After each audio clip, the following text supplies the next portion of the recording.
வணக்கங்க, எப்படிங்க இருக்கீங்க? நிச்சயமாய் புரிந்து கொள்ளுங்கள் என் அருமை சகோதர சகோதரிகளை. எதிர்காலத்தை எண்ணி நிகழ்காலத்தை வீணாக்காதீர். பலர் நான் என் பொருளை எதிர்காலத்திற்காக சேமித்து வைத்து கொள்ளப் போகிறேன், நான் என் சந்தோஷத்தை எதிர்காலத்திற்காக சேமித்து வைத்து கொள்ளப் போகிறேன், நான் என்னை முழுவதுமாக எதிர்காலத்திற்காக கொடுத்து விட்டேன் என்று வெம்பி அந்த எதிர்காலத்திற்காக நிகழ்கால சந்தோஷத்தை தொலைத்து விடுவார்கள். சேமிப்பு என்பது நிச்சயமாக காலத்தின் கட்டாயம், எதிர்காலம் என்பதும் நிச்சயமாக காலத்தின் கட்டாயம். ஆனால் நிகழ்காலத்தில் செய்ய வேண்டிய செலவினை செய்துதான் ஆக வேண்டும். நிகழ்காலத்தில் நீங்கள் வாழ வேண்டிய வாழ்க்கையினை வாழ்ந்துதான் ஆக வேண்டும்.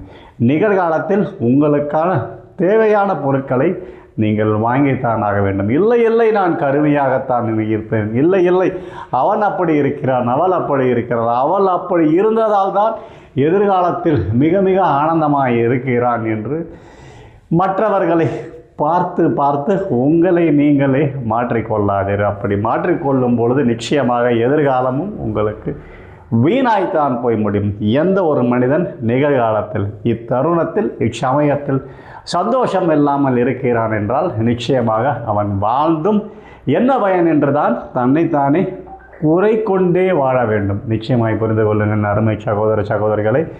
எதிர்காலம் எவ்வளவு முக்கியமோ அதே நேரம் நிகழ்காலமும் நிச்சயமாக நமக்கு முக்கியமே என்பதை அனுபவசாலிகள் மட்டுமே உணர்வார்கள். இதில் அனுபவம் இல்லாதவர்கள் அப்படி அப்படி என்று ஓடிக்கொண்டே இருப்பார்கள். ஆகையால் புரிந்து கொள்ளுங்கள், நிகழ்காலம்.